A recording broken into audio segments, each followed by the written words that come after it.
உயிரோடை தமிழோடு இணைந்திருக்கிறீர்கள். IELC தமிழ். உயிரோடை தமிழில் அன்பர்களே, அரசியல் களம் தாயகத்திலிருந்து தாயக உடவியலாளர் இரா மைதரன் இணைகின்றார். வணக்கம் இரா மைதரன். வணக்கம் தானே அன்புறவுகளுக்கு நேர வணக்கம். உங்களுக்கும் வணக்கத்தை தெரிவித்துக் கொண்டு அரசியல் கள நிகழ்ச்சியில் தமிழர் தாயகத்தில் நடைபெறுகின்ற விடயங்களை பார்ப்போம். குறிப்பாக உங்களுக்கு தெரியும், சமீபத்தில் உங்களோடு நான் உரையாடும் பொழுது சட்டத்தரணிகள் சங்கம் கூட்டு முயற்சி ஒன்றை முன்னெடுத்து வருவதாக அந்த விடயங்களை நீங்கள் கூறியிருந்தீர்கள்.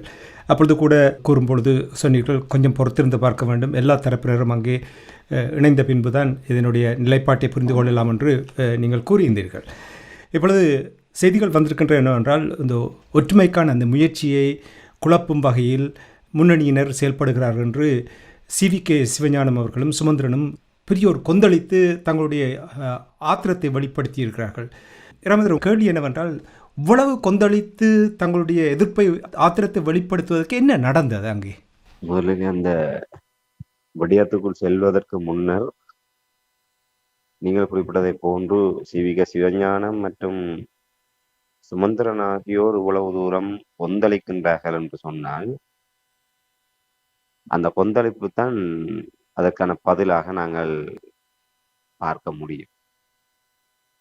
இது ஏற்கனவே நாங்கள் கடந்த நிகழ்ச்சியை குறிப்பிட்டதை போன்று தமிழ் சட்டத்தரணிகள் சங்கம் மூத்த சட்டத்தரணி கனகேஸ்வரன் அவர்கள் இதிலே முன்னின்று இந்த விடயங்களை நகர்த்துகின்ற விடயம் எல்லாம் ஒரு பக்கம்.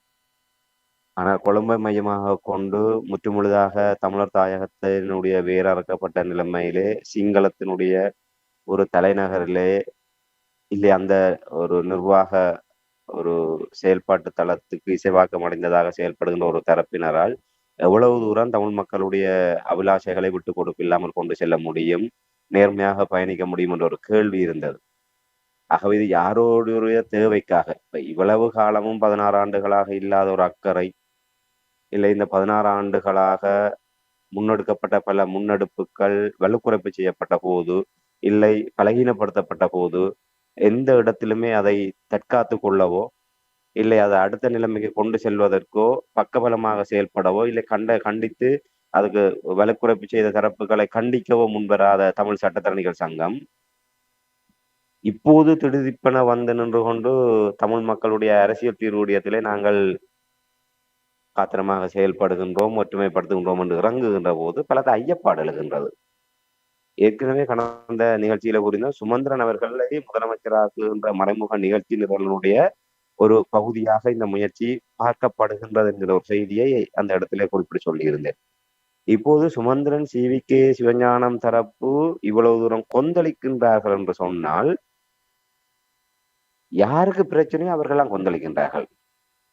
இதுவரை தமிழ் சட்டத்தரணிகள் சங்கம் எந்த விதமான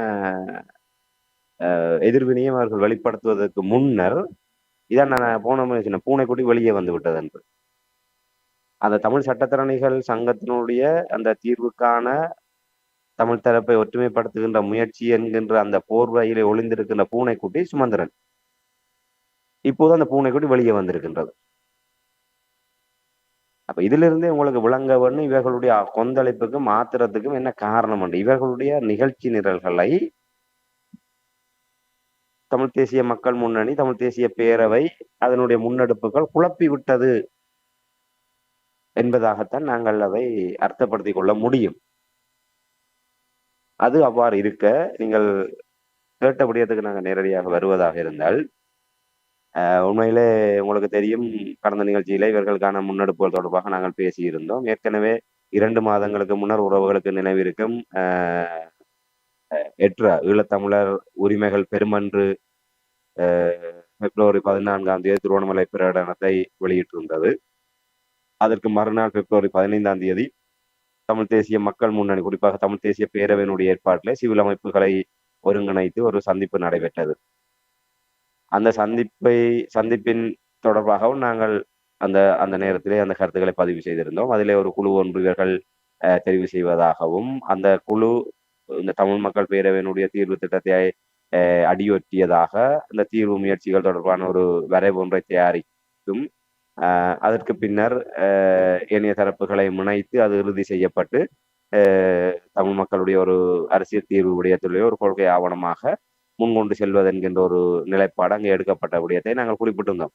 அதிலே குறிப்பாக நாங்கள் சுட்டிக்காட்டியிருந்தோம். ஒரு தமிழ் தேசிய பேரவை என்கின்ற அளவோடு தான் அது மட்டுப்படுத்தப்பட்டதே தவிர, ஒரு வடக்கு கிழக்கு தழுவியதாக வலுவான சிவில் அமைப்புகளையோ, இல்லை ஏனைய தரப்புகளை உள்வாங்காத பலவீனமான நிலைப்பாடுகளை நாங்கள் அந்த நேரத்திலே தெளிவாக சுட்டிக்காட்டியிருந்தோம். ஆகவே அதனுடைய தொடர்ச்சியாக இப்போது 2 மாதங்கள் கழித்து கலாநிதி விக்னேஸ்வரன், அதாவது அரசு அறிவியல் துறை மூத்த பேராசிரியராக இருக்கக்கூடிய கலாநிதி விக்னேஸ்வரன் அவர்கள் ஒரு அறிக்கை ஒன்றை அவருடைய பெயரில் ஒரு அறிக்கை ஒன்று வெளிவந்திருந்தது. அந்த 15/2/2026 யாழ்ப்பாணத்தில் இடம்பெற்ற அந்த தமிழ் தேசிய பேரவையினுடைய ஏற்பாட்டில் இடம்பெற்ற அந்த சந்திப்பிலே இந்த தீர்வு விடயத்தை முன்கொண்டு செல்வதற்காக ஒரு பொதுச்சபை ஒன்றை அமைப்பதென்றும் அதிலே யார் யார் அங்கத்தவர்களாக இருப்பார் என்ற விடயங்களும் அன்று முடிவெடுக்கப்பட்டது. அதன் அடிப்படையிலே அந்த விடயத்தை முன்னெடுப்பதற்கான குழு தொடர்பான உத்தியோகபூர்வமான அறிவிப்பு நேற்றைய தினம் வெளிவந்திருக்கின்றது. அது கஜேந்திரகுமார் பொன்னம்பலம் அவர்கள் தன்னுடைய முகநூல் பக்கத்திலே அந்த அறிக்கையை அவர் பகிர்ந்திருந்தார். அதிலே கலாநிதி விக்னேஸ்வரன் அவர்களுடைய தலைமையிலே கஜேந்திரகுமார் பொன்னம்பலம் மற்றும் தமிழ் தேசிய பேரவையைச் சேர்ந்தவர்கள், மற்ற சிவில் அமைப்பினர், பிரதிநிதிகள் என நான் நினைக்கிறேன் ஒரு 30க்கும் மேற்பட்டவர்களை உள்ளடக்கிய அந்த பொதுச்சபை குழு அதிலே அறிவிக்கப்பட்டிருந்தது. அந்த அறிவிப்பு தான் சுமந்திரன் சிவிகே தரப்பை சீட்டமடைய செய்திருக்கின்றார். அந்த அறிவிப்பு வெளிவந்த கையோடு இவர்களிடமிருந்து இந்த அறிவிப்பு வந்திருக்கின்றது. இந்த ஒற்றுமை முயற்சியை அகில இலங்கை தமிழ் காங்கிரஸ் குழப்பி விட்டது. அந்த இடத்திலே சுமந்திரன் அவர்கள் ஒரு விடயத்தை கூறியிருக்கின்றார். இந்த தமிழ் சட்டத்தரணிகள் சங்கத்தினுடைய முயற்சியிலே தாங்கள் மிக காத்திரமான விட்டுக் கொடுப்போடு செயல்பட்டு கொண்டிருக்கின்றோம் என்றும், அப்போது தாங்கள் வழங்கிய வாக்குறுதிக்கு அமைவாக இந்த ஒற்றுமை முயற்சி, அரசியலமைப்பு தொடர்பான இந்த கூட்டு முயற்சி முன்னெடுக்கப்படுகின்ற சம நேரத்திலே இலங்கை அரசாங்கத்தோடு தமிழரசு கட்சி தீர்வு தொடர்பாக இந்த பேச்சுவார்த்தைகளிலும் ஈடுபட மாட்டாது என்கின்ற ஒரு வாக்குறுதியை தாங்கள் வழங்கியிருந்தோம் என்றும், அதன் அடிப்படையிலே தாங்கள் இதுவரையிலே எந்த விதமான அதை மீறாமல் செயல்பட்டு கொண்டிருக்கின்ற நேரத்திலே தமிழ் காங்கிரஸ் இப்படியான ஒரு வேலையை செய்துவிட்டது என்கின்ற வகையிலே குற்றம் சாட்டி இருக்கின்றார். அது மாத்திரமல்லாமல் அந்த 15ஆம் தேதி பிப்ரவரி மாதம் 15ஆம் தேதி தமிழ் காங்கிரஸ், அதாவது தமிழ் தேசிய பேரவையினுடைய ஏற்பாட்டில் நடத்தப்பட்ட கூட்டம் கூட இவ்வாறான ஒரு ஒற்றுமை முயற்சியை குழப்புகின்ற வகையில் தான் அவர்களுடைய அந்த முயற்சி இருந்தது.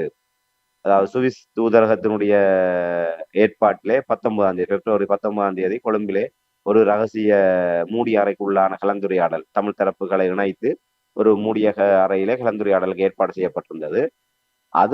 அதற்கு முன்னதாக இவர்களுடைய இந்த முயற்சியின் காரணமாகத்தான் அந்த சுவிஸ் தூதரகத்தினுடைய முயற்சி கைவிடப்பட்டதாக இவர்கள் மீது குற்றஞ்சாட்டி அப்போதும் சுமந்திரன் அவர்கள் மிக ஒரு சீற்றத்தோடு அவர்கள் இந்த விடயங்களை வெளிப்படுத்தியிருந்தார். இப்போது அந்த விடயம் மீள ஞாபகப்படுத்தப்பட்டிருக்கின்றது. தமிழ் காங்கிரஸ் என்பது எப்போதுமே ஒற்றுமை முயற்சியை குழப்புகின்ற ஒரு தரப்பு. இவர்கள் அன்றைய தினமும் இந்த சுவிஸ் தூதரகத்தினால் முன்னெடுக்கப்பட்ட அந்த ஒற்றுமை முயற்சியையும் குழப்பியவர்கள் இவர்கள்தான். இப்போது தமிழ் சட்டத்தரணிகள் சங்கத்தினுடைய தலைமையில முன்னெடுக்கப்பட்ட இந்த முயற்சியையும் குழப்புகின்ற வகையில இவர்கள் இதை செய்திருக்கின்றார்கள். ஆகவே இவர்கள் யாருக்கு கடிதம் எழுதியிருக்கின்றார்கள் என்று சொன்னால், சிவிகே சிவஞானமும் சுமந்திரனும் தமிழ் சட்டத்தரணிகள் சங்கத்துக்கு ஒரு கடிதம் ஒன்று எழுதியிருக்கின்றார்கள். இந்த விடயத்தை நீங்களும் அறிந்திருப்பீர்கள். ஆகவே இது தொடர்பாக ஒரு ஒரு விரைவாக பரிசீலித்து தமிழ் தேசிய மக்கள் முன்னணி, குறிப்பாக கஜேந்திரகுமார் தரப்பை அந்த முன்னெடுப்பை தவிர்த்து இந்த கூட்டு செயல்பாட்டை இணைந்து முன்னெடுக்கக்கூடிய நிலைப்பாட்டை ஏற்படுத்த வேண்டும். இல்லாவிட்டால் இது தொடர்பாக இந்த மாதிரியான ஒரு முடிவை அறிவிக்க வேண்டும் என்ற அடிப்படையிலே தமிழ் சட்டத்தரணிகளுக்கு எழுதிய கடிதம் தான் இப்போது ஊடகங்கள் மூலமாக வெளிவந்து ஒரு சர்ச்சைக்குரிய ஒன்றாக மாறி இருக்கின்றது. ஆகவே ஒரு தமிழ் சட்டத்தரணிகள் சங்கத்தினால் ஏற்பாடு செய்யப்பட்ட இந்த முயற்சி அது இன்னும் எந்த அளவில் இருக்கின்றது, அதற்கான அடுத்த குழு எவ்வாறு தெரிவு செய்யப்பட்டிருக்கின்றதா, தெரிவு செய்யப்பட போகின்றதா, அது எவ்வாறு தீர்வுக்கான முயற்சியிலே பயணிக்கும். ஏற்கனவே நாங்கள் கடந்த நிகழ்ச்சியிலே தெளிவாக குறிப்பிட்டிருந்தோம் அதனுடைய நிலைப்பாடு தொடர்பாக. ஆகவே அது இன்னும் ஒரு உறுதிப்பாடான நிலையில இல்லாத ஒரு நிலைமையிலே சுமந்திரன் தரப்பு இவ்வாறு கொந்தளித்திருப்பது என்பது என்னை பொறுத்தவரையில அவ்வளவு தூரம் ஒரு நியாயப்பாடான ஒன்றாக இந்த ஒரு விடயத்தை கையிலே எடுத்து இவர்கள் கொந்தளிக்கக்கூடிய அளவுக்கு அப்படியான ஒரு பாரதூரமான விடயமாக எனக்கு தெரியவில்லை. ராமதரன், நீங்கள் இப்பொழுது கூறினீர்கள் தமிழரசு கட்சி கடும் சீற்றம் அடைந்திருக்கின்ற என்று நீங்கள் கூறும்பொழுது, உங்களுக்கு தெரியும் நாங்கள் ஐஎல்சி வானொலியில் மட்டுமே எத்தனோ தடவைகள் பேசியிருக்கின்றோம். சுமந்திரனுடைய நிகழ்ச்சிகள் தொடர்பாக நாங்கள் அடிக்கடி பேசியிருக்கின்றோம். அவர் சிங்கள தேசத்துக்காகத்தான் செயல்படுகிறார் என்ற விடயங்களை நாங்கள் அடிக்கடி பேசி வந்திருக்கிறோம். ஆனால் அதே நேரத்தில் நாங்கள் இங்கே பேசி வந்திருக்கின்றோம் ஒரு பொறிமுறை ஒன்றை உருவாக்க வேண்டும், ஒரு ஃப்ரேம் ஒர்க்கை உருவாக்க வேண்டும் என்று நாங்கள் 5-6 ஆண்டுகளாக பேசிக்கொண்டு வருகின்றோம்.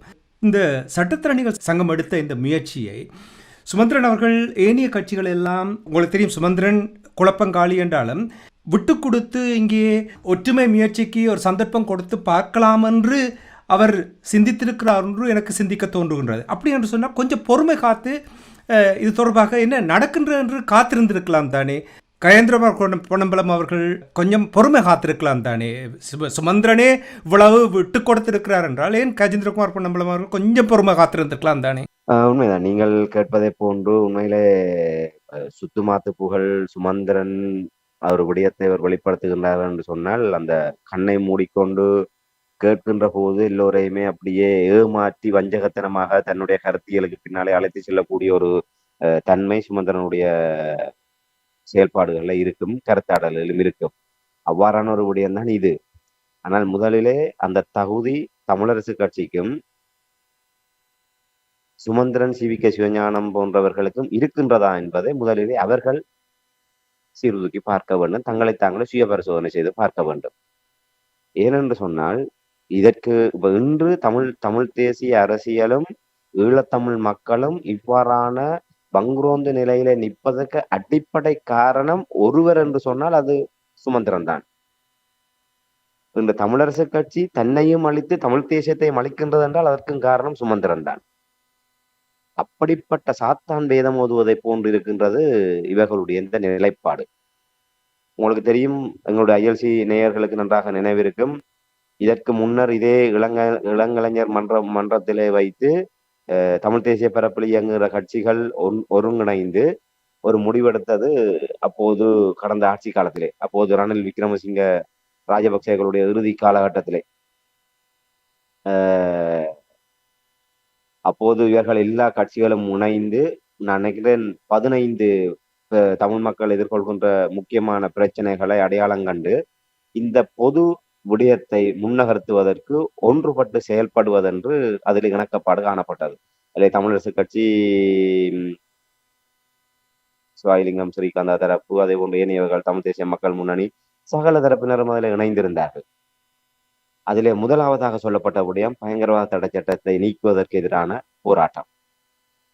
அதிலே 15 முதன்மையான பிரச்சனைகளிலே முதன்மைப்படுத்தப்பட்ட விடயம், முதலாவதாக வரிசைப்படுத்தப்பட்ட விடயம் பயங்கரவாத தடை சட்டத்தை நீக்குவதற்கான முயற்சி. இது கூட்டாக எல்லோருமாக சேர்ந்து ஒரு அரசியல் நெருக்கடியை ஏற்படுத்தக்கூடியதாக ஒரு வலுவான ஒரு போராட்ட வடிவத்தை முன்னெடுப்பதென்று ஆலோசிக்கப்பட்டது. அந்த விடயம் அங்கே கூட்டாக செய்வதென்று முடிவெடுக்கப்பட்ட உடனே தமிழரசு கட்சியினுடைய இளைஞர் அணியின் பெயரால இதை குழப்பியது யார்? இதே சுமந்திரனும் சாணக்கியனும். மக்கள் மறந்து விடுவார்கள் என்ற நினைப்பில் தான் இவர்கள் இப்போது தங்களை யோக்கியவான்களாக கருதி கொண்டு இவர்கள் இப்போது தமிழ் தேசிய மக்கள் முன்னணி மீது, கயேந்திரகுமார் தரப்பு மீது பழியை சுமத்தி விட்டு தங்களை யோக்கியவான்களாக காட்டிக்கொள்வதற்கு முயற்சி செய்கிறார்கள். இன்று வரை பயங்கரவாத தடை சட்டத்துக்கு என்ன நடந்தது? ஏன் அன்று அந்த முயற்சியோடு அந்த கூட்டு முயற்சியே இல்லாமல் போனதற்கு காரணம் சாணக்கியனும் சுமந்திரனும் செய்த தனித்தவில் வாசிக்கின்ற முயற்சி. இலங்கையிலே பயங்கரவாத தடை சட்டம் என்பது தமிழர்களுக்கு, அதாவது இலங்கையிலே கொண்டு வரப்பட்ட ஒரு சட்டமாக இருந்தாலும் கடந்த 40 ஆண்டுகளுக்கு மேலாக தமிழர்களை மட்டுமே அதுவும் குறிப்பாக ஈழத்தமிழர்களை மட்டுமே குறிவைத்து நசுக்குகின்ற ஒரு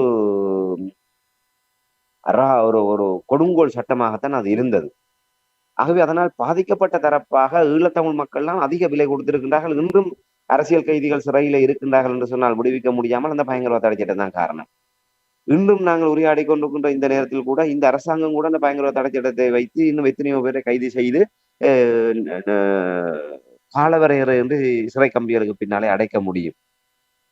அப்படிப்பட்ட ஒரு பயங்கரவாத தடை சட்டத்தை கூட்டாக தமிழ் தரப்பு ஒரு செயல்திறன் மிக்க ஒரு பொறிமுறை கூடாக அதை எதிர்க்க வலிக்கிட்ட போது, அது மாத்திரமல்லாமல் ஒரு 15 முதன்மையான பிரச்சனைகளுக்காக இணைந்து செயல்படுவது, அடுத்த கட்டம் இந்த தீர்வுக்கான முயற்சிகளிலே இணைந்து செயல்படுவது என்கின்ற ஒரு நோக்கத்தோடு அந்த ஒற்றுமை முயற்சி எடுக்கப்பட்ட போது, நீங்கள் உங்களுடைய தேர்தல் ஆசைகளுக்காக தமிழரசு கட்சியை முதன்மைப்படுத்த வேண்டும் என்பதற்காக இவர்கள் தொடங்கினார்கள். அந்த கையெழுத்து வேட்டை வடக்கு கிழக்கிலே தொடங்கி அந்த பயங்கரவாத தடை சட்டத்தை ஒரு பொதுமைப்படுத்தி சிங்களவர்களுக்கு பிரச்சனை இருக்கு, முஸ்லிம்களுக்கு பிரச்சனை இருக்கு, அதுக்காக அவர்கள் போராடட்டும். எங்களுடைய வழியை நாங்கள் தான் வெளிப்படுத்த வேண்டும். நான் நினைக்கிறேன் நீங்களும் மறந்திருக்க மாட்டீர்கள் என்று நம்புகின்றேன். அதில் முதலாவது கையெழுத்து ரணில் விக்ரமசிங்க அவர்களிடம் இவர்கள் கையெழுத்தை பெற்றிருந்தார்கள். சஜித் பிரேமதாசாவுடன் கையெழுத்து பெற்றிருந்தார்கள். சரத் பொன்சேகா உள்ளிட்ட பலரிடம் இவர்கள் கையெழுத்து பெற்றிருந்தார்கள். அதே ரணில் விக்ரமசிங்க பயங்கரவாத தடை சட்டத்தை நீக்க வேண்டும் என்ற சாணக்கியன் சுமந்திரனுடைய சுத்துமாத்து கையெழுத்து போராட்டத்திலே கையெழுத்து வைத்த ரணில் விக்ரமசிங்க பின்னாளிலே இடைக்கால பிரதமராக வந்து இடைக்கால ஜனாதிபதியாக வந்து பின்னர் சர்வதிக நிறைவேற்று அதிகாரம் கொண்ட ஜனாதிபதியாக பதவி வைத்த காலத்திலே ஏன் சுமந்திரன் நீங்களும் இதற்காக கையெழுத்து வைத்திருக்கிறீர்கள் அந்த பயங்கரவாத தடை சட்டத்தை நீக்குவதற்கோ இல்லை அந்த பயங்கரவாத தடை சட்டத்தின் கீழாக அந்த அரசியல் கைதிகளை விடுவிப்பதற்கோ ஏதாவது ஒரு நடவடிக்கையை சுமந்திரனால் எடுக்க முடியவில்லை என்று அவர்களையும் இதிலே கொண்டு வந்து பயங்கரவாத தடை சட்டம் என்பது தமிழர்களை அடக்குகின்ற ஒரு சட்டம் மட்டுமல்ல, இது இலங்கையிலே தேசிய ரீதியாக இருக்கக்கூடிய ஒரு பிரச்சனையாக அதை வலுக்குறைப்பு செய்து சர்வதேச மன்றத்திலே சிங்களத்தை பிணை எடுத்தது இதே சுமந்திரனும் இதே சாணக்கியனும். இன்று வந்து நின்று கொண்டு தங்கள் சாத்தான் வேதம் ஓதுவதை போன்று இவர்கள் கூறிக்கொண்டிருக்கிறார்கள் சொன்னால் இதை நம்பி தமிழ் மக்கள் இவர்கள் சொல்வதையெல்லாம் நம்பி ஏமாறுவதற்கு தயாராக இல்லை தமிழ் மக்கள். இப்போது சொல்லுங்கள், இது தமிழ் தேசிய மக்கள் முன்னணி தான் குழப்பியதா ஏமாற்றியதா என்று. முதலில் இவர்கள் அதுக்கு தகுதியானவர்களா? இது மட்டும்தானா? எத்தனை முயற்சிகள்! தியாகதீபம் திலீபன் அவர்களுடைய அந்த நினைவேந்தல் கால பகுதிகளிலே மிகப்பெரிய ஒரு நெருக்கடி ஏற்பட்ட போது அவருடைய நினைவேந்தலை கூட முன்னெடுக்க முடியாத ஒரு குழப்பகரமான சூழ்நிலை ஏற்பட்ட போது தமிழ் கட்சிகள் அப்போது மாவை சேனாராயா அவர்களுடைய முயற்சியிலே எத்தனை முயற்சிகள் முன்னெடுக்கப்பட்டது. ஒவ்வொரு சந்தர்ப்பங்களிலும் 8 கட்சி 10 கட்சி என்று கூறி மாவை சேனாராயா தரப்பு இந்த முயற்சிகளை எல்லாம் முன்னெடுத்த போது அதை பின்னின்று குழப்பியவர் சுமந்திரன். அப்போது சாணக்கிய சம்பந்தனை வைத்துக் கொண்டு சுமந்திரன் பின்னணியில நின்று கொண்டு மாவை சேனாராயா ஸ்ரீதரன் போன்றவர்கள் தமிழரசு கட்சியிலே ஒரு தமிழ் தேசியம் சார்ந்த ஒரு வலிமையான தலைமையாக வந்துவிடக்கூடாது, அந்த விடயங்களை ஒருங்கிணைக்கிற தரப்பாக வந்துவிடக்கூடாது என்பதற்காக இந்த முயற்சிகள் எல்லாம் பின்னின்று சம்பந்தனை வைத்துக் கொண்டு அதற்கெல்லாம் முட்டுக்கட்டை போட்டவர் சுமந்திரன். இதை யாரும் மறந்து விட முடியாது. இன்று ஒற்றுமை முயற்சியை பற்றி கூறுகின்ற சுமந்திரன் சொந்த கட்சியான தமிழரசு கட்சியையே பாழ்படுத்துகின்ற அளவுக்கு ஸ்ரீதரனுக்கு எதிராக குளிபறிக்கின்ற செயல்பாடுகளில் ஈடுபடுவதை எந்த விதத்திலே நாங்கள் ஏற்றுக்கொள்ள முடியும்? உண்மையிலே தமிழ் மக்கள் மீதும் தமிழ் மக்களுடைய எதிர்காலம் தொடர்பாகவும் இல்லை தமிழ் மக்களுக்கான அரசியல் தீர்வு தொடர்பாகவும் உங்களுடைய கரிசனை இருக்குமாக இருந்தால் இதே CVK சிவஞானம் பகலிலே ஒரு முகம் இரவிலே இன்னொரு முகம் என்பதை போன்று அவர் இரட்டை வேடம் போடுகின்றார். இன்று சுமந்திரன் எழுதி கொடுத்ததை அப்படியே வாசிப்பது ஒரு பக்கம், சொல்வார்கள் ஆஃப் த ரெக்கார்டு என்று சொல்வார்கள். எங்கேயாவது நிகழ்வுகளை சென்று விட்டால் சுமந்திரனை கிளி என்று கிழிப்பது. அதாவது ஒரு கட்சியினுடைய உத்தியோகபூர்வமான எப்படி சம்பந்தனை வைத்துக் கொண்டு சுமந்திரன் தான் நினைத்ததை சம்பந்தனுடைய பெயரால் இறுதி காலங்களிலே அரங்கேற்றினாரோ, இப்போது CVK சிவஞானம் என்பது சுமந்திரனால் இயக்கப்படுகின்ற ஒரு பொம்மை, அவ்வளவுதான். CVK சிவஞானம் என்பது அவர் தனக்கு இன்னொரு வலுவாக கட்சியினுடைய தலைவரும் இந்த நிலைப்பாட்டில் இருக்கின்றார் என்பதாக காட்டுவதற்கு அந்த விடயத்தை பயன்படுத்துகின்றார். இது CVK சிவஞானத்துடைய சொந்த நிலைப்பாடோ சொந்த புத்தியோ சொந்த கருத்தோ கிடையாது. சொந்த கருத்து நீங்கள் வேண்டுமென்றால் செத்த வீடுகள், கல்யாண வீடுகள், கோயில் நிகழ்வுகளிலே CVK சிவஞானம் போய் மனம் திறந்து கதைக்கின்ற பக்கத்திலே காது கொடுத்தால் எல்லோருக்குமே தெரியும் CVK சிவஞானத்தின் மனதிலே என்ன இருக்கின்றது என்று. இவன் பால்படுவான், இவனால கட்சியே இல்லாம போய் கொண்டிருக்குன்னு சொல்லி இந்த மாதிரி அந்த புலம்பி கொண்டிருக்குது போற இடங்கள்ல எல்லாம். என்ன செய்யறோம், ஒன்றும் செய்யலாம கிடக்குது, கட்சி அவற்றை கட்டுப்பாட்டுகள் கிடக்கு, அவர் நினைச்சான் எல்லாம் நடக்குது, அப்படி எல்லாம் போகுது, எல்லாம் போச்சுது, இனி ஒன்றும் செய்யலாதுன்ற அளவுக்கு புலம்பி கொண்டிருக்கிறார் கல்யாண வீடுகள் செத்த வீடுகள்ல போய். அப்படி புலம்புறவரின் ஊடகத்துக்கு முன்னால வந்து இப்படி ஒரு வேஷம் போடணும். ஏன்னா அவருக்கு பதவி வேணும். சுமந்திரனை பகைச்ச பதவி கிடைக்காது. அதுக்காகத்தான் முதலே சுமந்திரன் காலை பிடிச்சு கொண்டிருக்கிறார். அடுத்த முறையும் தான் சுமந்திரன் காலை பிடிச்சு கொண்டு தான் மாகாண சபையில இப்படியே சம்பந்தன மாதிரி சாகிறவரை இப்ப இன்றைக்கு மாகாண சபை கலைக்கப்பட்டு 2019ஆம் ஆண்டுக்கு பிறகு கிட்டத்தட்ட 7 வருஷமாச்சு தேர்தல் நடந்து இன்னும் தேர்தல் வைக்க இல்லை. ஆனா CVK சிவஞானம் வந்து அவர் சாகிறவரை தேர்தல் நடக்கிறவரை அவர் தான் மாகாண சபையின் சபாநாயகர். இந்தியா மாநில முறையில சொன்னா சபாநாயகர், இங்க பேரவை தலைவர். அப்ப அவருக்கு அந்த கௌரவம் வேணும். சுமந்திரனை பகைச்சு கொண்டு அந்த இது கூட இல்லாம போடும். அப்ப பதவி ஆசைக்காக சுமந்திரனுக்காக இவர் இருக்கிறார். அப்ப அப்ப சம்பந்தன் இப்ப சிவிக்கு இப்படியான பொம்மைகளை வச்சுக்கொண்டு இவர் தன்னுடைய விடயங்களை நகர்த்தி கொண்டு இன்றைக்கு ஸ்ரீதரனுக்கு எதிராக எடுக்கப்படுகின்ற உள்கட்சி நடவடிக்கைகள் அத்தனையுமே தமிழரசு கட்சியை படு பாதாளத்துக்கு கொண்டு வந்து தமிழ் தேசிய அரசியலையே நிர்மூலமாக்குகின்ற செயல்பாடு என்பது சிறு பிள்ளை கூட தெரிந்த விடயம். ஆகவே அதையெல்லாம் நீங்கள் முழு விருப்பத்தோடு செய்து கொண்டு இன்று ஒற்றுமை முயற்சியை தமிழ் காங்கிரஸ் குழப்பி விட்டது என்று நீலிக்கண்ணீர் வடிக்கின்றீர்கள் என்று சொன்னால் நீங்கள் யார் என்பதை தமிழ் மக்கள் தெளிவாக புரிந்து கொள்ள வேண்டும் என்பதை தான் நான் இந்த இடத்துல கூற முடியும். ஆகவே இதிலே கயந்திரமார் தரப்பு இது அவசரப்பட்டு விட்டது என்று நான் அதை இந்த ஒரு விடயத்திலே நான் அதை இது குறை சொல்வதற்கு நான் தயாராக இல்லை. ஏனென்று சொன்னால் பிப்ரவரி 15 இவர்கள் தமிழ் சட்டத்தரணிகள் சங்கத்துடைய முயற்சி எப்போது எடுத்தார்கள்? அந்த இந்தியாவிலே இப்ப நித்யானந்தா போன்ற திடீர் சாமியார் எல்லாம் அவர்கள் பிறவியிலிருந்து சாமியார்கள வந்ததில்லை. ஆசாமிகளாக ஆசாபாசத்தோடு திரிந்து விட்டு திடீரென்று ஒரு நாள் கனவிலே எனக்கு இப்படியான காட்சி வந்தது என்று கூறிவிட்டு அடுத்த நாள் ஆசாமியா இருந்தவர் சாமியா மாறி வேஷம் போட்டு கொண்டு இருந்த மாய்தான் திடீரென தமிழ் சட்டத்தரணிகள் சங்கம் இப்போது காலத்துல குதிச்சது. இது 2ஆம் மாதம் 15 தமிழ் தேசிய பேரவை இந்த முயற்சி எடுத்துட்டுது. அப்ப ஏன் நீங்கள் அங்க போய் தமிழ் தேசிய பேரவை இந்த முயற்சியில பங்கெடுக்க இல்லை, அதை வலுப்படுத்த இல்லை? ஏன் எட்ரா என்கின்ற தமிழ் ஈழத்தமிழர் உரிமைகள் பெறும் என்று எல்லாருக்கும் திறந்த ஒரு அழைப்பு விட்டது?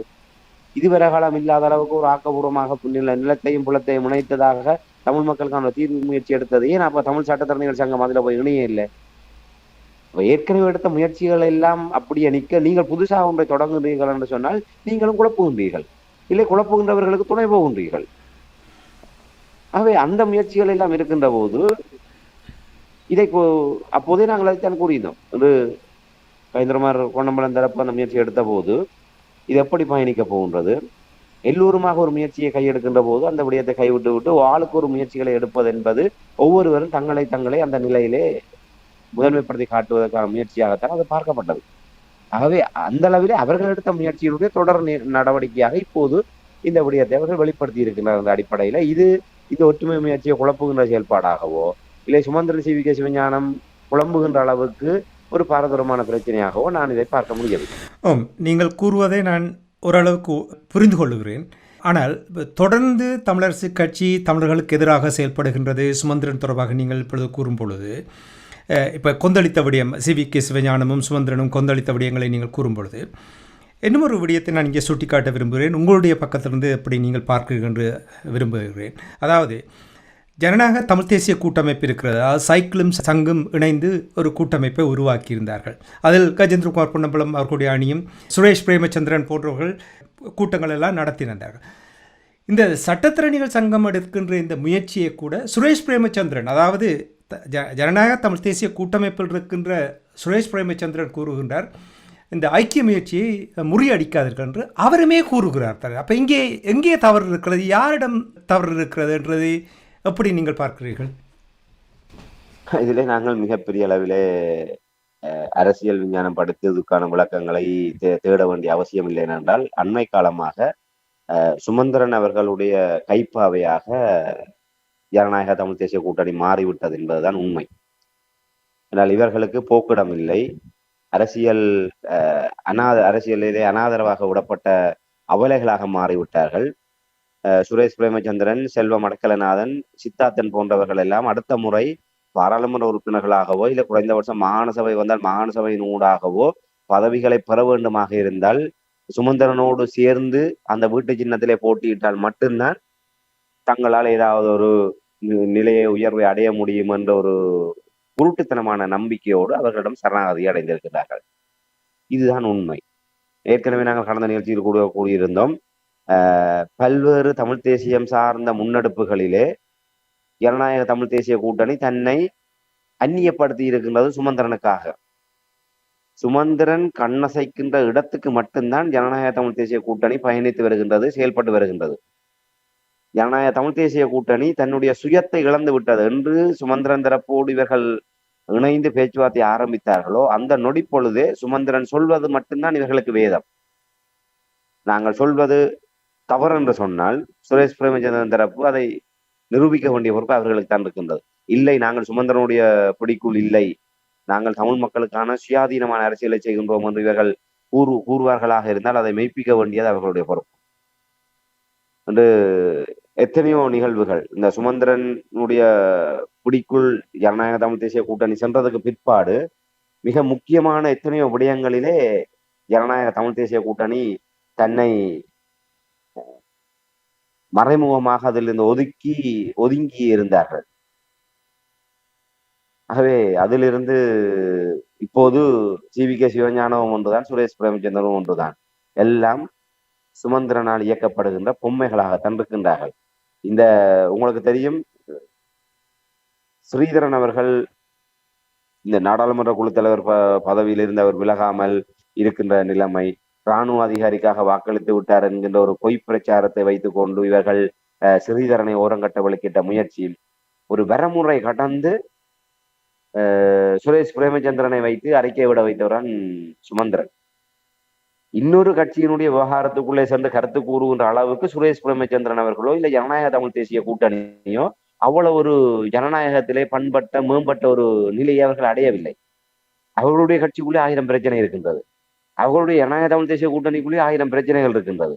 அப்படி இருக்கின்ற போது இன்னொரு கட்சியினுடைய உள் விவகாரத்திலே சென்று கருத்து கூறுகின்ற அளவுக்கு சுரேஷ் பிரேமச்சந்திரன் அவர்கள் தன்னுடைய நிலையை தாழ்த்தி கொண்டார் என்றால் அது சுமந்திரன் சொன்னதை, சுமந்திரனை திருப்திப்படுத்தினால் மட்டும்தான் இவர்களினால் வீட்டோடு சேர்ந்து அடுத்த தேர்தலை எதிர்கொள்ள முடியும், வீட்டு சின்னத்தோடு இணைந்து இவர்கள் தேர்தலை எதிர்கொள்ள முடியும் என்கின்ற ஒரு நிலைப்பாட்டிலே இவர்கள் எப்போதோ சுமந்திரனுடைய அடிமைகளாகிவிட்டார்கள். ஆக அவர்களிடம் வேறு எதை எதிர்பார்க்க முடியும்? ஆகவே இது அவ்வாறு சுரேஷ் பிரேமச்சந்திரன் அவர்கள் ஒற்றுமை முயற்சி தொடர்பாக இவ்வளவு கவலைப்படுபவராக இருந்தால் சங்கு சைக்கிள் கூட்டணியை விட்டு ஒருதலை பட்சமாக நீங்கள் எப்படி வெளியே சென்று சுமந்திரனோடு கைகோர்த்தீர்கள்? சுமந்திரன் தமிழ் தேசியத்துக்கு விரோதமாக நடக்கின்றார் என்ற ஒரு அடிப்படையில் தானே சங்கும் சைக்கிளும் ஒன்று சேர்ந்தது. ஏன் அப்போதே நீங்கள் தமிழரசு கட்சியோடு சேர்ந்து உள்ளூராட்சி மன்றங்களை ஆட்சி அமைத்திருக்கலாம் தானே? ஜனநாயக தமிழ் தேசிய கூட்டணி உங்களுடைய கோரிக்கைகளை நிராகரித்து ஒரு கௌரவமாக எங்களுடைய கட்சிகளை நாங்கள் வளப்படுத்திக் கொள்வதற்காக சில இடங்களிலே உபதவிசாளர் பதவியை விட்டுத்தாருங்கள், எங்களுக்கும் சில இடங்களை விட்டுத்தாருங்கள் என்று நீங்கள் தமிழரசு கட்சியோடு பேச்சுவார்த்தை நடத்திய போது அதை நிராகரித்து ஜனநாயக தமிழ் தேசிய கூட்டணி அரசியல் இல்லாமல் செய்ய வேண்டும் என்று கங்கணம் கட்டி கொண்டு செயல்பட்டவரன் சுமந்திரன். அதற்கு எதிராகத்தான் நீங்கள் சைக்கிளோடு கொள்கை உடன்பாடு செய்யவில்லை, நீங்க கொள்கை கூட்டணி அமைக்கவில்லை. உள்ளூராட்சி மன்ற தேர்தலிலே உங்களுக்கும் சில இடங்கள் தேவை, உள்ளூராட்சி மன்ற தேர்தலிலே இருக்கின்ற அந்த நிலையை வைத்துக்கொண்டு அடுத்த கட்ட அரசியலை வளப்படுத்த வேண்டும் என்பதற்காகத்தான் நீங்கள் சைக்கிளோடு போய் பேச்சுவார்த்தை நடத்தினீர்கள். அதே நேரத்தில் உங்களுடைய மனச்சாட்சியை தெரியும், சைக்கிளோடு பேச்சுவார்த்தை நடத்தி கொண்டு சுமந்திரனோடும் பேச்சுவார்த்தை நடத்தி கொண்டிருந்தீர்கள். என்றால் சைக்கிளோடு பேச்சுவார்த்தை நடத்துவதாகத்தன்னும் சுமந்திரனிடமிருந்து ஏதாவது காரியங்களை பெற்றுக்கொள்ள முடியுமா என்று பார்த்தவர்களா நீங்கள். அப்படியெல்லாம் நீங்கள் குறுக்கூட்டம் ஓடிவிட்டு இப்போது கைந்திரமா தரப்பை பார்த்து ஒற்றுமையை குலைத்து விடாதீர்கள் என்று கூறுவது என்பது உண்மையில அந்த சாத்தான் வேதம் ஓதுகின்ற ஒரு தொடர்ச்சியாகத்தான் நாங்கள் பார்க்க முடியும். சுரேஷ் பிரேமச்சந்திரன் அவர்களுடைய இந்த நிலைப்பாட்டை நாங்கள் அவ்வளவு தூரம் மிக பெரிய ஒரு முக்கியத்துவம் கொடுத்து பார்க்க வேண்டிய அளவில் இல்லை என்றால் அவர்களுடைய கடந்த காலமும் இப்ப நீங்களும் தமிழ் மக்கள் தொடர்பாக உங்களுக்கு ஒரு நிலைப்பாடு இருந்திருந்தால் இந்த சுமந்திரனை உங்களை உடைக்க வேண்டி வந்தது. சங்கும் சைக்கிளும் சேர்ந்தால் தமிழரசு கட்சியினுடைய அரசியல் என்பது மிகப்பெரிய ஒரு கேள்விக்குறியாகிவிடும். சங்கு சைக்கிளை விட்டு வெளியே இருக்கின்ற உதிரி தரப்புகளை முனைத்து கொண்டு இந்த கூட்டணி பலமாக இருந்தால் தமிழரசு கட்சி என்பது வடக்கு கிழக்கிலே ஒரு 2ஆம் நிலைக்கு தள்ளப்படக்கூடிய ஒரு வாய்ப்பு இருக்கின்றது. அது நிச்சயமாக நடந்திருக்கும்.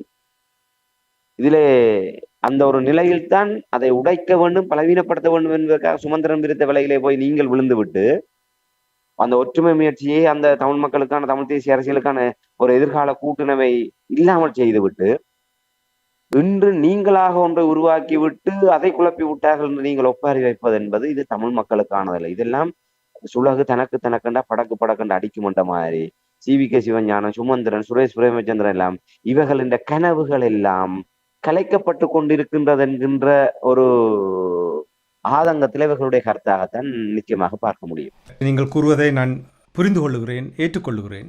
ஆனால் இங்கே இன்னும் ஒரு சிக்கல் இருக்கிறது என்னவென்றால், இப்போ உங்களுக்கு தெரியும், தமிழர்களை பொறுத்த மட்டும் கஜேந்திரகுமார் பொன்னம்பலமுடைய அணுகுமுறைகள் தொடர்பாக விமர்சனங்கள் இருந்தாலும் அவர் மீது நிறைய நம்பிக்கை தமிழ் மக்கள் மத்தியில் இருக்கிறது. அப்போ இந்த முயற்சியை கஜேந்திரகுமார் பொன்னம்பலம் அவர்கள் இதை ஏற்றுக்கொள்ளவில்லை என்று சொன்னால் அவர்கள் எடுக்கின்ற முயற்சி சரியானதாக கையாளப்படுகின்றது என்று எவ்வாறு உறுதிப்படுத்துவது? உண்மையிலே அதிலே பல குறைபாடுகள் இருக்கின்றது, இல்லை என்று சொல்லவில்லை. ஏற்கனவே நாங்கள் பிப்ரவரி 15ஆம் தேதி இவர்களுடைய கூட்டம் தொடர்பாக நாங்கள் கதைக்கின்ற போதே அந்த விடயத்தை தெளிவாக குறிப்பிட்டிருந்தோம். எட்ரா என்கின்ற அமைப்பு ஒரு காத்திரமான நிலைப்பாடு எடுத்தது. ஆனால் இவர்கள் முழுக்க முழுக்க இப்போது கலாநிதி விக்னேஸ்வரன் அவர்கள் இதிலே தலைமை பொறுப்பிலே கொண்டு வரப்பட்டிருக்கிறார். உண்மையிலே அவர் இதிலே மிக ஒரு திறமையான, ஒரு ஆழமான அறிவுள்ள ஒருவர், அனுபவம் உள்ள ஒருவர். இது அரசியலமைப்பினுடைய ஏற்பாடுகள், 13வது திருத்த சட்டம், அந்த விடயங்கள் உள்ளிட்ட ஒரு பரிபூர்ணமான ஒரு தரிசனம் உள்ள ஒருவர். ஆகவே அவர் இதிலே தலைமை தாங்கி இந்த விடயங்களை முன்னெடுக்கின்ற போது நிச்சயமாக ஒரு ஒரு சரியான ஒரு நிலைப்பாட்டை நோக்கி செல்லும் என்கின்ற ஒரு நம்பிக்கை இருக்கின்றது. ஆனால் அந்த பொறிமுறை என்பது மிக முக்கியம். இப்ப இதிலே தமிழ் தேசிய பேரவை என்று சொன்னாலும் அந்த தமிழ் தேசிய மக்கள் முன்னணி கஜேந்திரகுமார் தரப்பு தான் இதை முன்னின்று இதிலே தலைமைத்துவத்தை கையில எடுக்க போகின்றது. ஆகவே அவர்கள் அந்த விடயத்தை கொண்டு செல்கின்ற போது ஏற்கனவே இவர்களும் எவ்வாறு சுமந்திரன் தரப்பு, சுரேஷ் பிரேமச்சந்திரன் தரப்போ அதே போன்று இவர்களும் ஒரு ஐக்கிய முயற்சிக்கு எதிரானவர்களாகத்தான் இவர்களுடைய கடந்த காலம் என்பது இருக்கின்றது. தமிழ் மக்களுடைய நலனை மட்டுமே முன்னிறுத்தியதாக பொறுமைகளை கடைப்பிடித்து, இல்லை சில அணுகுமுறைகளை விட்டுக் கொடுப்புகளை செய்து அதை முன்னெடுத்து செல்கின்ற தரப்பாக இவர்கள் எப்போதுமே தங்களை நிரூபித்தவர்கள் கிடையாது. தங்களுடைய ஒவ்வொரு செயல்பாட்டிலுமே தமிழ் தேசிய மக்கள் முன்னணியை முதன்மைப்படுத்த வேண்டும், தாங்கள் மட்டும்தான் இதுல இருக்கின்றோம் என்பதை காட்ட வேண்டும் என்பதற்காக செயல்படக்கூடிய தரப்பினர். ஆகவே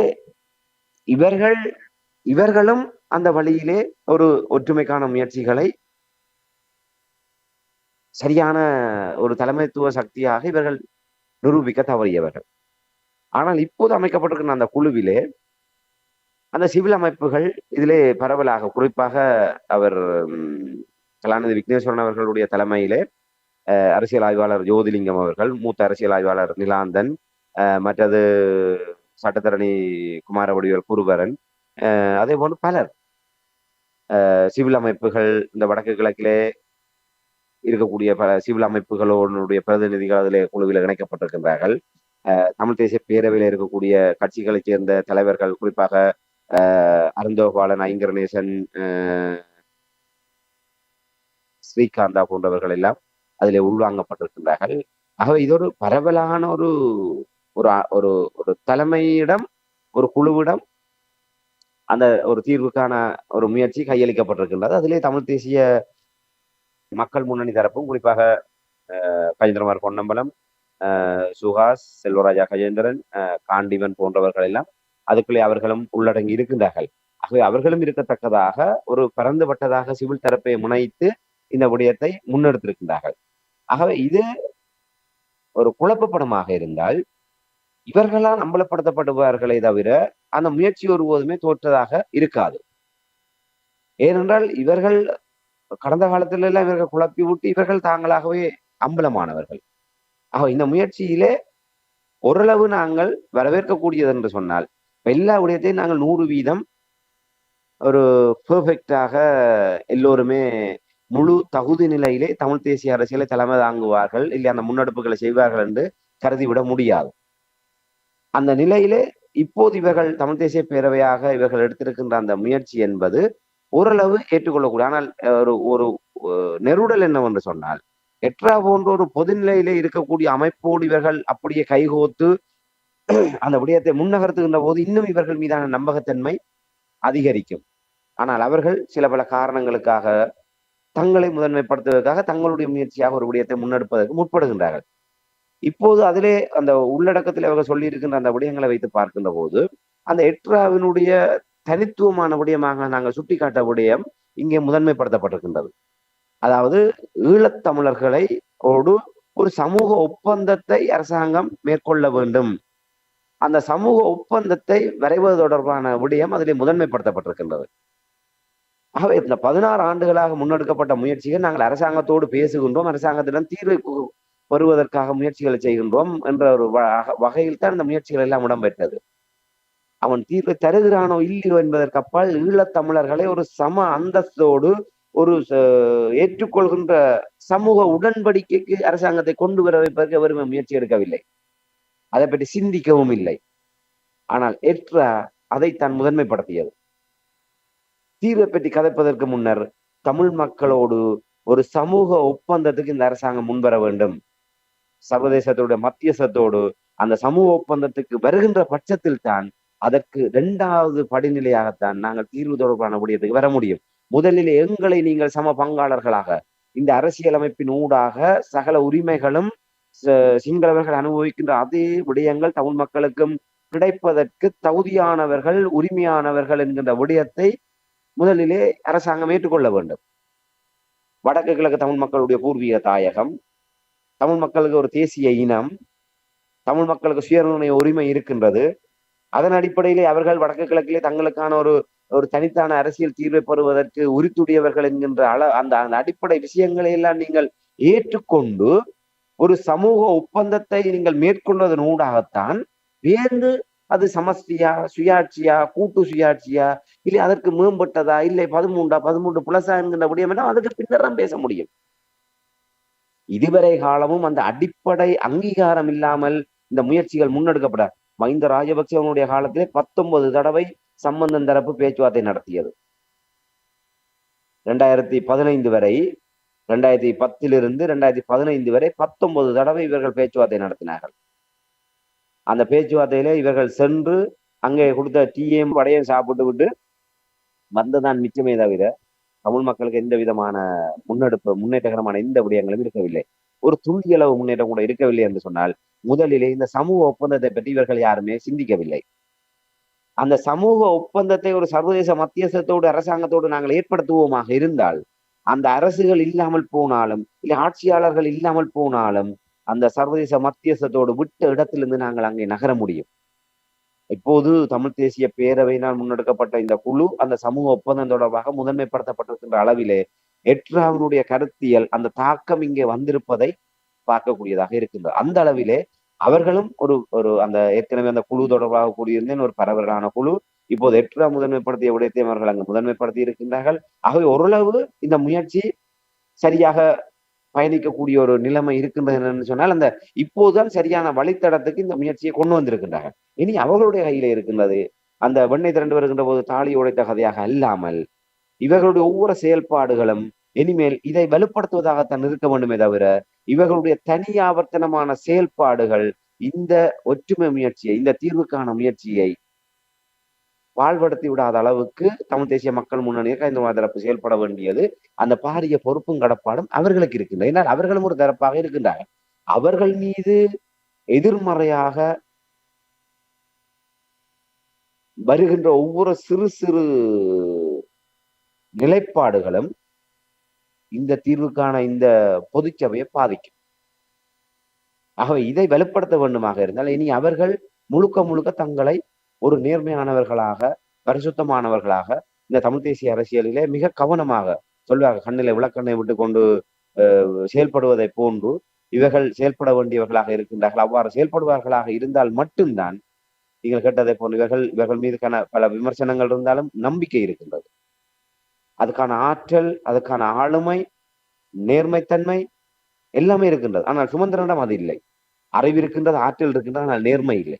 ஈழத்தமிழ் மக்களுக்காக நேர்மையாக செயல்படக்கூடியவர் என்கின்ற ஒரு துளியளவு நம்பிக்கையை கூட தமிழ் தேசிய இனம் வைப்பதற்கு அவர் இன்று வரை தன்னை நிரூபிக்கவில்லை. இத்தனை ஆண்டுகள் 2010ஆம் ஆண்டு பின்கலது வழியாக தமிழ் தேசிய அரசியலுக்குள் வந்து இன்று 16 ஆண்டுகள் தன்னுடைய கடந்த கால செயல்பாட்டு தொடர்பாக இன்று வரை எந்த ஒரு சம்பவத்துக்கும் தமிழ் மக்களிடம் பொறுப்பு கூறவில்லை. இனஅழிப்பு இல்லை என்று கூறினார். இனஅழிப்பு என்று சொல்ல முடியாது என்று சொன்னார். சர்வதேச விசாரணை முடிந்து விட்டது என்று சொன்னார். இருதரப்பு போர்க்குற்றத்தை பற்றி பேசினார். முஸ்லிம்கள் வெளியேற்றப்பட்டதை இன சுத்திகரிப்பு என்று சொன்னார். அதைவிட மேலும் தமிழீழ விடுதலை புலிகளுடைய தலைவர் மேதகு பிரபாகரன் மற்றும் எங்களுடைய போராட்டத்தை பற்றி எல்லாம் மிக கேவலமான முறையில இவர் கருத்துக்களை எல்லாம் கூறியிருந்தார். இன்று தமிழ் தேசிய அரசியல் இவ்வாறான ஒரு பின்தங்கிய நிலையில நிற்கின்றது என்று சொன்னால் இப்படியாக சுமந்திரன் அவர்கள் அவருடைய கடந்த காலங்களில் எடுக்கப்பட்ட நிலைப்பாடுகள் தான் மிகப்பெரிய ஒரு காரணம். இந்த எந்த ஒரு சந்தர்ப்பத்துக்கும் இன்று வரை அவர் பொறுப்பு கூறவில்லை. ஆகவே பொறுப்பு கூறி தன்னை அதிலே ஒரு தான் தவறு விட்டேன் தாங்கள் இப்படியான எண்ணத்தோடு இந்த முயற்சிகளை எடுத்தோம், அது கைகூடவில்லை. ஆனால் இனிமேல் நாங்கள் இந்த விடயத்திலே தமிழ் மக்களோடு இணைந்து தமிழ் மக்களுக்காக செயல்படுவோம் என்கின்ற அளவிலே தமிழ் மக்கள் நம்பிக்கை கொள்ளக்கூடிய வகையில இவர்கள் எந்த இடத்திலுமே தங்களுடைய தவறுகளை ஏற்றுக்கொண்டு இவர்கள் பொறுப்பு குரல் பொறிமுறையை இவர்கள் செய்யவில்லை. ஆகவே அதே போன்ற ஒரு நிலைப்பாடு தமிழ் தேசிய மக்கள் முன்னணிக்கு பொருந்தும். ஆகவே இனிமேல் இவர்களுடைய செயல்பாடுதான் ஒரு படி கயந்திரமார் பொன்னம்பலம் அவர்கள் நிறைந்த ஆற்றல்களோடும் தமிழ் மக்களை தமிழ் தேசிய அரசியலை தலைமை தாங்கக்கூடிய ஒரு சரியான தகமையோடு இருக்கக்கூடிய ஒருவர். ஆனால் அவரும் இவ்வாறான ஒரு எதிர்மறையான விமர்சனங்களுக்கு உட்பட்ட தரப்புகளாக இருந்தார்கள். இனிவரும் காலங்களிலாவது அவ்வாறு இல்லாமல் எல்லோரையும் அரவணைத்துக் கொண்டு இந்த தமிழ் தேசிய பேரவை இன்று ஏதோ ஒரு ஊசலாடி கொண்டிருக்கின்றது. இதுல ஒரு விடயத்தை குறிப்பிட வேண்டும். ஏற்கனவே கடந்த நிகழ்ச்சியிலே நாங்கள் ஜனநாயக தமிழரசு கட்சி KV தவராசா அண்ணன் தொடர்பாக தெரிவித்திருந்தோம். இந்த குழுவிலே அவரும் ஒருவராக உள்வாங்கப்பட்டிருக்கிறார். இந்த தமிழ் கயந்திரமார் தரப்பினால் உருவாக்கப்பட்டிருக்கின்ற அந்த அரசியலமைப்பு தொடர்பான அந்த பொதுச்சபை குழுவிலே KV தவராசா அவர்களும் ஒருவராக அதில் இணைக்கப்பட்டிருக்கின்றார். ஜனநாயக தமிழரசு கட்சியும் அதில் ஒரு தரப்பாக இருக்கின்றது என்பது இப்போது அந்த இதனூடாக வெளிப்படுத்தப்பட்டிருக்கின்றது. அதையும் இந்த இடத்துல பதிவு செய்து கொண்டு கயந்திரமார் பொன்னம்பலம் தரப்பு இனி வருகின்ற நாட்களிலே உண்மையிலே இலங்கையிலிருந்து அயோத்தி திரும்பிய ராமன் மக்களுடைய சீதை எப்படிப்பட்டவள் என்பது ராமனுக்கு தெரியும். தீக்குளிக்க வைத்துத்தான் தன்னுடைய மனைவியினுடைய கற்பை அறிந்து கொள்ளக்கூடிய நிலையிலே ராமன் இல்லை. ஆனால் மக்களிடையே ஏற்படுகின்ற சந்தேகம், நாட்டு மக்களிடையே ஏற்பட்ட சந்தேகங்கள் தன்னுடைய நம்பிக்கை என்கின்ற ஒரு விடயத்தை வைத்துக்கொண்டு அவர் நிவர்த்தி செய்துவிட முடியாது. எங்கோ ஒரு இடத்திலே அந்த சிறு சந்தேகம் என்பது சிறு பொறியாக இருந்து கொண்டு அது அயோத்தி சாம்ராஜ்யத்துக்கு மிகப்பெரிய ஒரு எதிர்வினையாக ஊறு விளைவிக்கும் என்பதை அவர் உணர்ந்து கொண்ட காரணத்தினால் இலங்கையிலிருந்து மீண்ட கையுடனே சீதையை தீக்குளிக்க வைத்து அவள் கற்புக்கரசி என்கின்ற ஒரு விடயத்தை மக்கள் மத்தியிலே அவர் ஒரு அங்கீகாரம் பெற வைத்தார். ஆகவே முதல்ல மக்களுடைய அங்கீகாரம் முக்கியம். உங்களுடைய ஒவ்வொரு செயல்பாடுகளும் அதை நோக்கியதாக இருக்க வேண்டும். எவ்வாறு சீதை அந்த சிதையிலிருந்து மீண்டு வந்து தன்னை கற்புக்கரசியாக ராமனுக்கு அல்ல அயோத்தி சாம்ராஜ்யத்துக்கு உட்பட்ட மக்களுக்கு தன்னை நிரூபித்தார். அதே போன்று இவர்கள் ஆதாரமாக இருக்கக்கூடிய ஈழத்தமிழ் சமூகத்திடம் இவர்களுக்கான நம்பகத்தன்மை இவர்கள் உறுதிப்படுத்த வேண்டுமாக இருந்தால் இனிவரும் காலங்களிலே எடுக்கின்ற இவர்களுடைய ஒவ்வொரு முன்னெடுப்புகளும் தமிழ் தேசியத்துக்காக இவர்களுடைய அர்ப்பணிப்பு மிக்கதாக இவர்கள் அரவணைக்கக்கூடியதாக இருக்க வேண்டும் என்பதைத்தான் இந்த இடத்தால் நாங்கள் தெளிவாக கூறக்கூடியதாக இருக்கிறோம். நன்றி ராமதரன். அடுத்த நிகழ்ச்சியில் முடிந்தால் கஜேந்திரகுமார் பொன்னம்பலத்தினுடைய என்ன காரணத்துக்காக இந்த ஐக்கிய முயற்சியை நிச்சயமாக அவர் அலசி ஆராய்ந்திருப்பார். இந்த விடயங்களை நீங்கள் அவதானித்து எங்களுடைய உறவுகளுக்கு என்ன காரணத்துக்காக அவர்கள் ஆதரவு வழங்கவில்லை என்ற விடயத்தை கொண்டு வரும் பொழுதுதான் மக்களுக்கு அந்த உண்மை நிலைமைகளை தெளிவாக வெளிப்படுத்த முடியும். ஆதரவு வழங்கவில்லை என்ற இந்த இடத்திலுமே இல்லை, அவர்கள் தங்கள் அளவில் ஒரு முயற்சி எடுத்திருக்கின்றார்கள். இது இந்த இடத்திலும் அவர்கள் குழப்பியதாக அதிலிருந்து வெளியேறியதாக அவர்கள் சொல்லவில்லை. இந்த முயற்சி தமிழ் சட்டத்தரணிகள் சங்கத்தினுடைய முயற்சி என்பது அடுத்த கட்டத்துக்கு செல்லுமா, இது இறுதி நிலையை அடையுமா, அதுவரை இந்த ஒற்றுமை இருக்குமா, இடையிலே மாகாண சபை தேர்தல் அறிவிக்கப்பட்டால் சுமந்திரன் முதலமைச்சர் என்று அறிவிக்கப்பட்டு விட்டால் அந்த கூட்டு தொடருமா, இந்த முயற்சி எந்த நிலையில் இருக்கும் என்பதற்கு எந்த உத்தரவாதமும் இல்லை. ஆகவே அதை மட்டும் நம்பிக்கொண்டு இவர்கள் தங்களுடைய முயற்சியை கைவிட வேண்டும் என்பதல்ல. இந்த முயற்சி இப்போது ஒரு பொதுச்சபை உருவாக்கப்பட்டிருக்கின்றது. சரி சரி, இந்த பொதுச்சபையிலே அது சரியாக முன்னெடுக்கக்கூடிய ஒரு வாய்ப்பு இருக்கு. ஆகவே எல்லோருமே இது நிறைவானது அது நிறைவானது என்று அல்ல, தங்களால் ஒரு முயற்சி எடுக்கின்றார்கள். இந்த முயற்சி குழப்புகின்ற முயற்சி என்று சொல்லி யாருமே கருதி விட முடியாது. ஆகவே நாங்கள் பொறுத்திருந்து பார்ப்போம். அடுத்த அவர்களுடைய விளக்கம் வருகின்ற போது நிச்சயமாக அதை நாங்கள் இந்த இடத்துல சுவாரஸ்யமாகத்தான் இருக்கின்றது. இவர்கள் கொந்தளிப்பதற்கு காரணம் ஏதோ நீங்கள் கூறுவது போல் பின்னணியில் ஏதோ இருக்கிறது போல் இருக்கிறது. சரி, நாங்கள் காலம் நேரம் சரியாக வரும் பொழுது அந்த விடயங்களை நீங்கள் கண்டறிவீர்கள். கண்டறிந்ததும் நாங்கள் உறவுகளுக்கு எடுத்து வருவோம் என்று கூறிக்கொண்டு இன்றைய நிகழ்ச்சியில் பங்கெடுத்து சட்டத்தரணிகள் எடுக்கின்ற முயற்சிகள் தொடர்பாக தமிழரசு கட்சியினுடைய நிலைப்பாடு, இனி சுரேஷ் பிரேமச்சந்திரன் அவர்களுடைய கருத்துக்கள் தொடர்பான விடயங்களையும் உயிரோடை தமிழ் உறவுகளோடு பயந்து கொண்டுமைக்காக உயிரோடை தமிழ் அன்பர்கள் சார்பாக நன்றி கூறிக்கொண்டு மீண்டும் இன்னும் ஒரு நிகழ்ச்சியில் இருந்திருப்போம். அதற்கு நன்றி, வணக்கம். நிச்சயமான நன்றி, வணக்கம். எமது பார்வையாளர்களுக்கு வணக்கம்.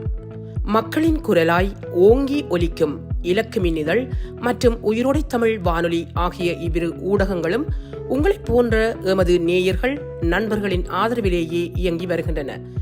மிக குறைந்த வளங்களுடன் பல இடர்கள் மற்றும் தடைகளை தாண்டி பயணிக்கும் எமது ஊடகங்களின் பணிகள் மேலும் வளர உங்களால் முடிந்த நிதியுதவியை வழங்கி இன்னும் காத்திரமான செயற்பாடுகளை முன்னெடுக்க உதவுமாறு மிகவும் பணிவன்புடன் வேண்டி நிற்கின்றோம். உங்கள் பங்களிப்பு உங்களின் உரிமை குரலாய் ஓங்கி ஒலிக்கும். நன்றி.